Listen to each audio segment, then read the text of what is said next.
Hello everyone, Xeno What If here. Bring in part 9 of What If Jaune arc was a Mandalorian. Link in the description of the fanfiction of this What If. Listen here YouTube. I do not own anything and this is not a scam. Chapter 25. Jaune remembers one of the lessons from that old coot of a hermit. Jaune closes his eyes. Flashback. Jaune then gets blasted in the ass by the sphere droid. Jaune. Arg. This is annoying. Ben. No one gets it at first, Jaune, not even us. Jaune. It's my 68th try. Ben. Let go of your conscious self and rely on instinct. Pause. Hokey religions and ancient weapons is no replacement for good aim and a blaster on your side. Jaune. Do you even believe in the Force? Pause. My ancestor wielded it, but that is ancient history. I haven't met anyone who can prove to me that the Jedi existed. It's all superstitions and nonsense. Ben. The tide of blindfold on Jaune. Jaune. If I can't see, how can I anticipate the next attack? Ben. Your eyes can deceive you, don't trust them. Jaune gets hit in the face. Ben. Stretch out with your feelings. Then. Ben. See, you can do it. Pause. I call it luck. Ben. From my experience there is no such thing as luck. Jaune. Continue on your path and you will be a great Jedi. Jaune bows in respect. And Satine enters the room. Satine. Do you mind if I borrow Kenobi? Sir Jaune. Jaune. I don't own him and you don't need permission, lady cries. The couple then left. Pause. Ubo is gonna go nuts. Jaune. Hey, that's an understatement. Back to the present. Penny sent her blades at him as he parries every single one of them. The battle appears to be one-sided until a voice came out from the speakers. Cinder. The time of man is over, the age of the Grim has begun. Grim began swarming the kingdom. Explosions can be heard as White Fang is shown on screen terrorizing the city. Team RWBY attacks and attempts to apprehend Mercury and Emerald. It was then Atlas Knights joined the fight. The people were relieved, but it turned into fear as the machines began attacking civilians. As this goes on, Jaune snaps out of the trance and Penny joins the defense. Ozpin's voice rang from the radio. Ozpin. Jaune, we got partial control of the broadcast, whatever you're gonna do it now. Jaune's face then appears in the monitors. Jaune. My name is Jaune Arcadius, the so-called Mandalor. I stand before you a free man and I vow I will die a free man. Like you, my life is plagued by this monsters. We have nothing left of our former lives except the hope of a better future for our children, the Mandalorian dream. I for one still believe in that dream. We have read this in our school books as children. Now is the time we embrace those ideals and stand up against the weight of tyranny. We have a duty to ourselves to throw off our oppressors. When I look around this kingdom I do not see smoldering ruins, no, instead I see a sleeping army ready to awaken. The world is watching us now, how we respond will prove our claim. Jaune then raises the dark saber, igniting it, and he continues. I stand before you and the world today to reaffirm the pledge our forefathers made to each other and for each of us to protect our lives, our fortunes and our self-worth. So I ask you now to take up arms against the evil invaders and yell in their faces that they will never take our freedom. The people of Vale, inspired by the strength of his voice, decided to stand up for themselves and fought back. But they still can't do it alone until they saw something in the sky. Civilian. Who are these guys? Kid. They look like that guy on the TV. Mandalorians. This is the way. RWBY saw the broadcast and RWBY. Wow, now that is a heroic speech, and what is he holding? It looks like light but it's black. Weiss. RWBY. That's racist. Jaune flew to Beacon only to be met by students and teachers fighting off Grim, White Fang and AKs. Jaune lands near the professors and general. Jaune. I warned you, Ironwood. But you didn't listen. Kiro. I hate to say I told you so. Glinda. This is no time to argue, boys, we need help. You have it. They looked up. Jaune. Pause. Glinda. You know this man, Mr. Ark. Jaune. Yes, they're my people. Pause. This is a good day to die. Jaune. Pause. Help the defense until they can evacuate. I'll look for more trapped students. Pause. Understood. Jaune then looked inside the academy and found multiple students and helped direct them to the evacuation point. As he walked by the mess hall he found Yang. Jaune. Yang, what are you doing here? Yang. We're helping students out, but we split up to help more. Jaune. Alright. Then they both hear a yelp of pain. They look into the hall and saw someone stabbing Blake with a sword. Before Yang could even react, John Rocket jumped in. "John! Damn you!" Adam turned to see a rocketing Mandalorian charging. "Adam, like I told you Blake, I will take away everyone you care about." As he charges his moon slice, John throws the dark saber. As he lands, John recalls the saber. As Adam tries to cross blades with him, he is shocked when the dark saber melted through Wilt and cuts off both his hands. Adam, AAAAARRRRRRGGGGGHHHH. John, the oppression of the White Fang will never return, you have lost. Adam, no, no, no. You will die. He never gets to finish when John decapitates him. Blake, shocked at what she saw, passes out. Yang. Blake. John checked her pulse. John, she's alive, get her to the evacuation point. Yang nods and carried her bridal style. Yang, what about you? John, I have to check something just to be sure. They parted ways. Meanwhile, somewhere in Beacon, Cinder waltzes towards the tower. Ozpin, John, where are you? John, I'm heading towards the tower. Ozpin, understood, I'll meet you there. Chapter 26. The Vault. John and Ozpin just standing. John, you still remember how to use that, Gramps? Ozpin, I wasn't Grand Master of the Order for nothing. The elevator doors open. Cinder walks out only to be greeted by two Jedis. Ozpin, this is not the place you're looking for. John. Cinder, you tricked me. John, please, tricks are for kids. Cinder, you think you're being cute. John, bitch, I'm adorable. Cinder, RRRAAAGHHH. They engaged their lightsabers as Cinder ran towards the elevator. As they climbed the tower, the duo did not notice the Grim Dragon approach. They reached the roof and fought all out, while half the maiden power is enough to empower Cinder's weapon to hold against lightsabers only for a bit. She did not know that the dark saber had a much more greater impact. John went for an overhead swing and Cinder attempted to block with both her blades, but it shattered and John was able to slash in between her chest. Cinder, trying to mend the wound with her aura, was slowly losing her maiden powers. Then the Grim Dragon landed on the tower, ready to face the duo.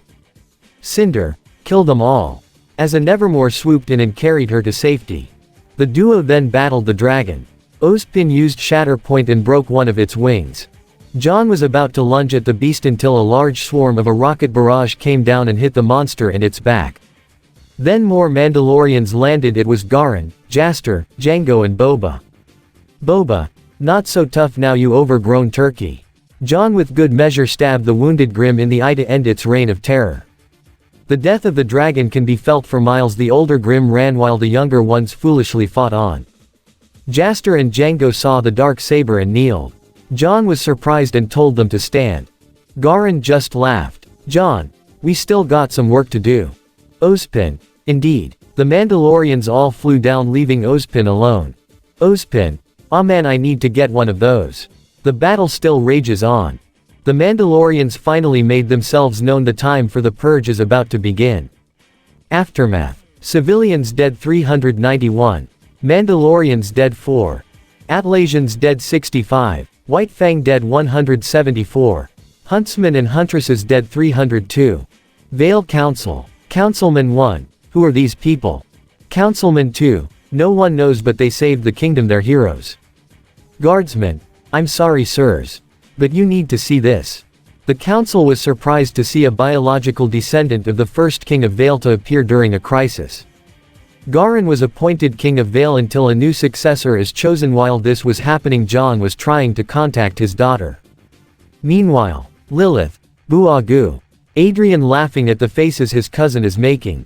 Scroll rings. Tara, honey, could you answer that?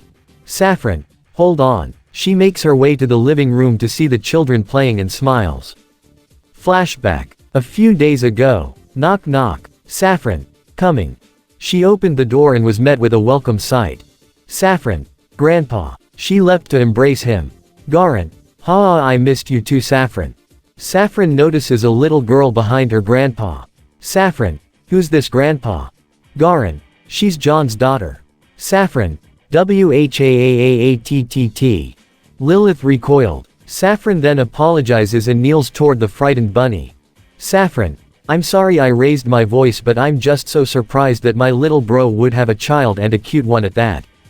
Lilith's tail wiggled. Lilith, are you my Aunt Saffron? Saffron, yup, come here you little cutie. Saffron picked her up and gave her a bear hug.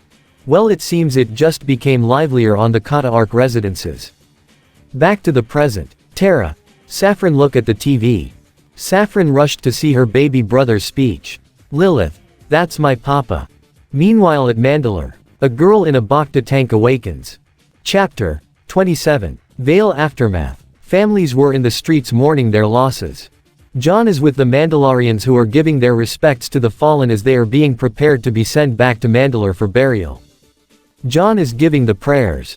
Jaune, remember them for who they were and still are, a warrior by birth, a warrior even in death. Garen, they fell fulfilling their duty. Ozpin was near them offering his prayers. Glinda was curious, and so are the other students as they listened to them. The Mandalorians recited their creed. Strength is life, for the strong have the right to rule. Honor is life, for with no honor one may as well be dead. Loyalty is life, for without one's clan one has no purpose. Death is life, one should die as they have lived. Blake watched as all the people mourned, both humans and Faunus. She then silently went somewhere. The others listened as the prayer ended. Velvet listened intently. Coco and the rest of CFVY helps the other civilians. Glinda finally understood why these people survived for so long. Their compassion tempered by discipline, their strength balanced by wisdom. They truly are a more stable kingdom than the four. They are united. They are not a race but a creed. Then more Atlantean ships entered Vale's airspace. The Mandalorians took notice. Jaune took notice and gestured to Jaster and the Super Commandos as they left. Numerous Atlassian knights, soldiers and paladins make their way to the Mandalorians. Meanwhile, outside the kingdom walls, an army of Mandalorians who defended the outer villages readying for a fight. Bo-Katan waiting for the Mandalor's call. The Atlassians surrounded the group in Vale. Ironwood, stand down. You all are under arrest for illegal possession of highly dangerous armaments, and for trying to take over Vale. Garen, whisper, the Vale Council hasn't made a proper announcement that I'm temporary king. Jaune, and the typical Atlassians believe they have the authority to protect others. Then Jaune stepped forward as the Mandalorians took battle positions. Jaune, typical Atlassian arrogance, you think that you're all powerful, that you deluded yourself to be the defenders of Remnant. Don't flatter yourselves. Ironwood, don't speak as if you know that responsibility. Jaune, I know more than you ever will, and my people have fought 1,000 times for 1,000 lifetimes. We are the protectors of this world. You will stand down. Ironwood, arrest them all. Then a radio transmission came through to Iron Dick. Atlas Warship Captain, General. We are under attack. Ironwood, what? AWC, they have taken over 3 ships. Blaster sound. Atlas Warship Mandalorian Strike Team Leader, we have control. Jaster, Arcadius, we have control of all warships. Jaune, the crew. Django, some dead, most surrendered. Atlassian Soldier, General, we're being surrounded. Civilians along with more Mandalorians surrounds the Atlassian dogs. Civilian 1, get out of our city. Civilian 2, your damn machines caused all of this. Civilian 3, we don't need your protection. Civilian 4, these people saved us. Civilians, you're the problem. The civilians began to revolt and pelted the soldiers with rocks and anything they can find, trash, tomatoes, even bowls of noodles and cabbages. Atlassian Soldier, there's more of them on the walls. Mandalorians, stand fast. The Vale Council finally made an announcement on whatever communication device is still operational. The announcement that a descendant of the King of Vale was found.